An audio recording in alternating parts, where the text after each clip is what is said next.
Ito yung burger machine namin guys na nasira yung potentiometer. Kung makikita natin guys, no, umiikot na lang yung potentiometer. So, ibig sabihin yan, kailangan na talaga yan palitan ng bago. Yan yung bago guys. Dapat hindi yan siya iikot. Pag ang bago kasi may stopper yan.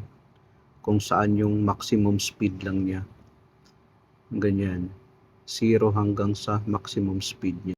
Yan siya guys, kailangan din palitan. Tapos yung normally open contact din na para sa selector switch, tinanggal ko na rin kasi wala na siyang contact.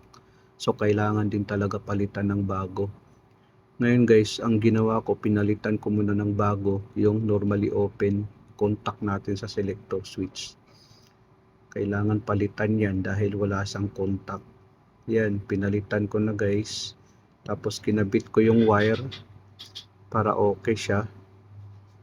Ayan, yan yung normally open contact guys para sa ating selector switch para daluyan ng kuryente. Yan, kinabit ko siya. Tapos ngayon, ang sunod naman, tanggalin natin yung sa connection ng potentiometer, tanggalin natin yung potentiometer at papalitan din natin ng bago. Tapos ang wire niyan guys, dapat alam mo kung ano yung color coding ng wire, dapat alam mo pati kung ano yung place na tinanggal mo, doon mo rin ikabit para hindi magkakaproblema. Para maiwasan guys na hindi mabaliktad yung wire sa ating pagkabit. So ginamitan ko ng lungnos para mahigpit siya masyado, hindi siya maluwag. Tapos niluwagan ko yung tornilyo para ilagay natin yung wire.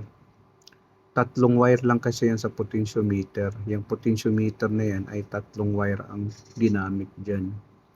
So yun lang guys pag mag-troubleshoot tayo. Yung machine na yan guys ay sa burger machine yan. Yung palaman sa burger toppings, yun ang machine na yan. Gumagawa siya ng yung mga beef at saka chicken ginagawa dyan para sa toppings ng ating burger. Yung machine na yan. Tapos ngayon, in-screw ko na para ite-testing natin.